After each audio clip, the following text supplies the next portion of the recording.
Apat ang nasawi sa 13 sakay ng isang pump boat na aksidenteng lumubog sa karagatang sakop ng Panguil Bay, partikular sa Purok 1, Barangay Cabgan, Bayan ng Tambulig, Zamboanga del Sur, bandang alas 6:55 ng gabi noong Sabado, Mayo 31.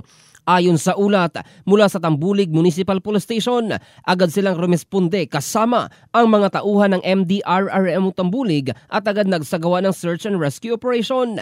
Nadatnan ng mga rescuers ang mga biktima na naghihingalo na sa paglangoy sa dagat habang dalawang babae ang natagpuang pumailalim na sa tubig. Idiniklarang dead on arrival ng mga doktor sina Donabel Fuentes de la Cruz, 39 anyos at isang Devina Fuentes Aligaya, 38 anyos. Alas 9 ng gabi, natagpuan ang anak ni Divina, ang 3 taong gulang na si Andre, at kinabukasan Hunyo 1, bandang alas 7 ng umaga, natagpuan din ang 9 taong gulang na anak ni Divina na si Earth John na wala ng buhay. Lahat ng sakay ng nasabing pump boat ay pawang mga residente ng Barangay Bukator, Tangub City. Sa ginawang investigasyon ng pulisya, lumalabas na ang pump boat ay minamaneho ng 12 anyos na si Kent Joseph.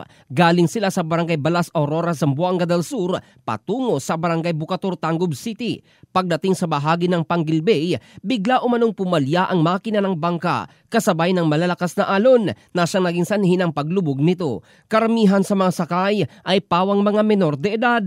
Agad namang dinala ang mga nakaligtas sa ospital sa bayan ng Bonifacio, Misamis Occidental, kung saan nagtamo lamang sila ng minor injuries. Patuloy ang investigasyon ng mga otoridad kaugnay sa nasabing insidente. In the heart of changing lives, ito si Jofel Candado ng Brigada News Philippines, the Music and News Authority.